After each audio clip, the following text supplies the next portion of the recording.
យើងនឹងបន្តធ្វើលំហាត់ជាមួយគ្នាដើម្បីយល់កាន់តែច្បាស់អំពីកិរិយាសព្ទក្នុងពេលអនាគតកិរិយាសព្ទគឺពណ៌ក្រហម participe présent គឺពណ៌បៃតងដើម្បីជួយបងប្អូនដឹងថាកិរិយាសព្ទនឹងគឺជាក្នុងក្រុមទី2ឬអត់អញ្ចឹងយើងចាប់ផ្ដើមជាមួយ le futur simple យើងចាប់ផ្ដើមអានជាមួយគ្នា Ce soir nous manger au restaurant ល្ងាចនេះយើងនឹងហូបនៅហាង Ellie grandir vite Ellie នឹងធំលឿន Tom et Ellie jouer dehors Tom និង Ellie នឹងលេងនៅក្រៅTout à l'heure, je balayais ma chambre. តិចទៀតខ្ញុំនឹងបោះបន្ទប់ខ្ញុំ Dans 2 jours, tu vas avoir 8 ans. ពីថ្ងៃទៀតអ្នកនឹងអាយុ8ឆ្នាំឥឡូវបងប្អូនឈប់វីដេអូនេះសិនដើម្បីធ្វើលំហាត់បើបងប្អូនធ្វើលំហាត់ចប់ហើយសូមឲ្យបងប្អូនចុចតយើងនឹងកែលំហាត់នេះជាមួយគ្នា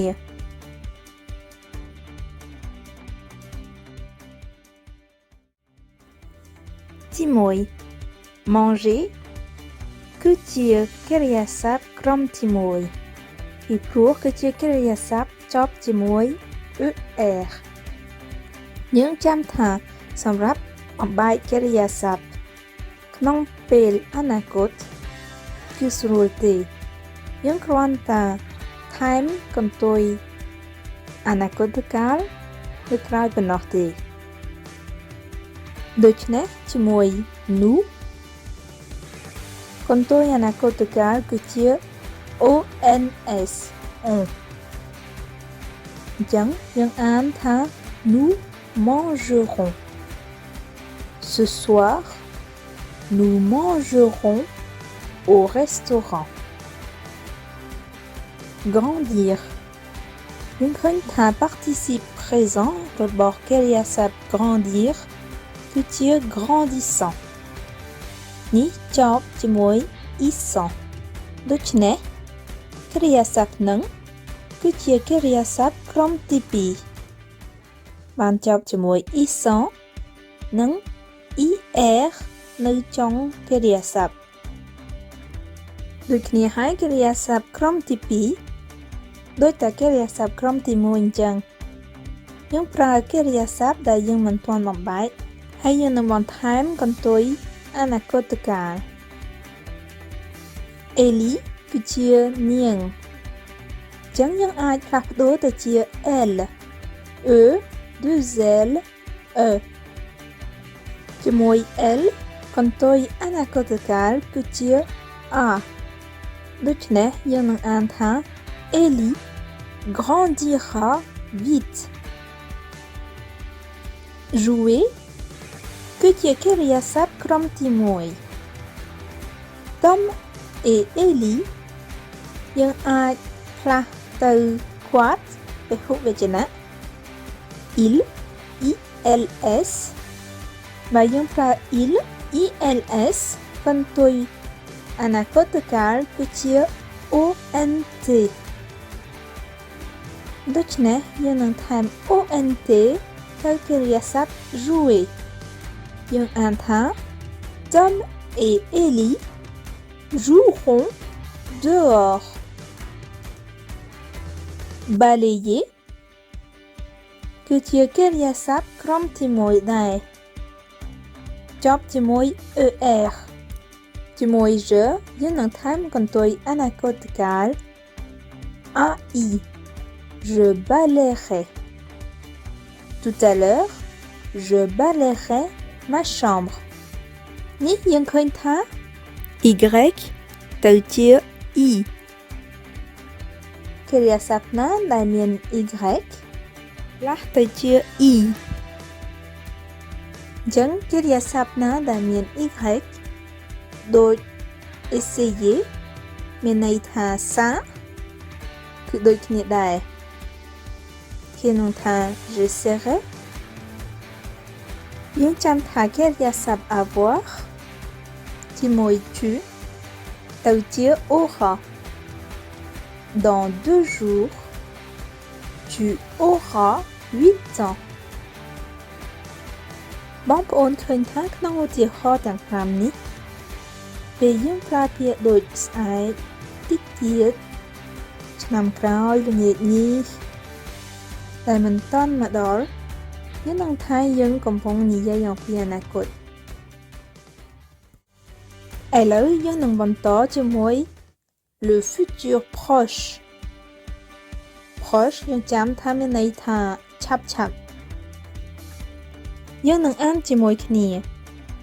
Ellie et moi apprendre le français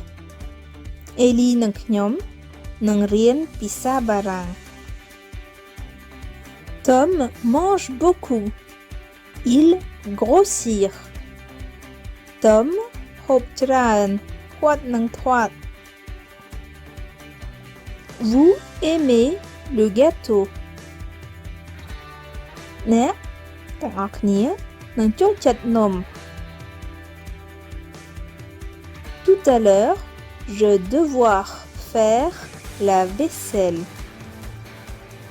តិចទៀត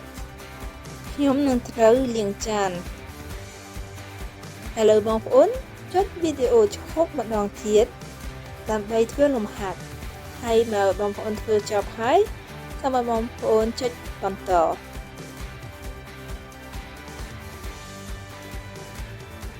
យើងនឹងកែជាមួយគ្នាយើងចាំថា le futur proche យើងនឹងប្រើជាមួយកិរិយាសព្ទ aller ក្នុងពេលបច្ចុប្បន្ន Ellie et moi មានន័យថាយើងបារាំងថា nous ជាមួយ nous កិរិយាសព្ទ aller ក្នុងពេលបច្ចុប្បន្នគឺជា allons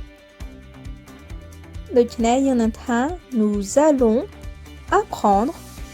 le français Ellie et moi allons apprendre le français Tom យើងអាចផ្លាស់ទៅជា il អាចវចនៈជាមួយ il យើងនឹងថា va កិរិយាសព្ទ aller il va grossir Tom mange beaucoup il va grossir vous គឺជាអ្នកពហុវចនៈកិរិយាសព្ទ aller ទៅជា aller EZ នៅចុង Vous allez aimer le gâteau យើងបានជាប់ S របស់ vous ជាមួយ A របស់ aller ដូច្នេះពេលយើងអានទៅយើងនឹងអានថា vous allez មិនមែនអានថា vous allez ទេ Vous allez aimer le gâteauជាមួយ je កិរិយាសព្ទ aller ទៅជា vais Je vais devoir Tout à l'heure Je vais devoir faire la vaisselle ល្អណាស់បងប្អូនឥឡូវនេះយើងនឹងធ្វើលំហាត់លើកទីចុងក្រោយក្នុងលំហាត់នេះតាមអត្ថន័យ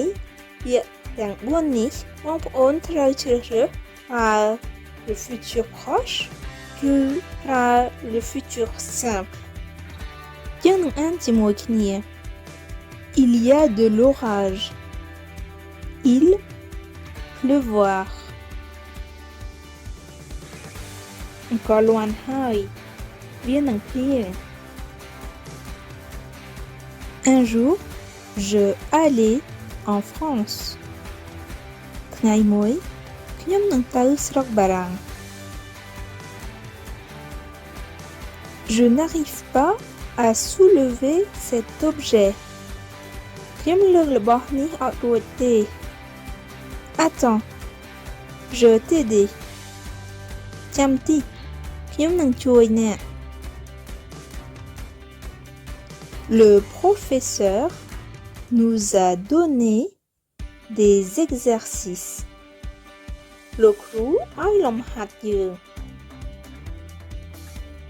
Je faire les devoirs demain. Nhómនឹងធ្វើលំហាត់ផ្ទះស្អែក ឥឡូវបងប្អូនឈប់វីដេអូបំបែកកិរិយាសព្ទតាម le futur procheឬ le futur simple ហើយចាំបងប្អូនចុចបន្តវីដេអូតទៀតឥឡូវយើងនឹងកែជាមួយគ្នានឹងក៏លាន់ហើយដូច្នេះយើងនឹងថាភ្លៀងមកឆាប់ដើម្បីនិយាយយ៉ាងពីអ្វីមួយដែលចិត្តមកដល់ឆាប់យើងនឹងប្រើ le futur proche ជាមួយ le futur proche យើងចាំថាយើងនឹងប្រើកិរិយាសព្ទ aller ដូច្នេះយើងនឹងថា il y a de l'orage il va pleuvoir il y a de l'orage il pleuvra បើយើងប្រើ pleuvra គឺជា le futur simple មានអត្ថន័យថាក្នុងអនាគតនឹងភ្លៀងអាចភ្លៀងតិចទៀតស្អែកល្ងាចនេះយើងមិនដឹងទេយើងនឹងប្រើ le futur proche ថ្ងៃមួយខ្ញុំនឹងទៅស្រុកបារាំងនេះយើងនឹងនិយាយអំពីអនាគតដែលអត់ទៀងទេដូច្នេះយើងនឹងប្រើ le futur simple យើងនឹងអានថា un jour j'irai en France យើងចាំថាកិរិយាសព្ទ aller គឺជាកិរិយាសព្ទក្រុមទី3គឺជាកិរិយាសព្ទមួយដែលមិនទៀងទាត់មានន័យថាក្បាលកិរិយាសព្ទនឹងដូរយើងអាចឃើញថាយើងមិននិយាយថា je irai ទេពីព្រោះ របស់ je និង i របស់ irai គឺជាស្រៈពីរជាប់គ្នាពិបាកនិយាយក្នុងភាសាបារាំងដូច្នេះគេនឹងដក របស់ je ទៅជា j ជាមួយ apostrophe បើយើងប្រើ je vais aller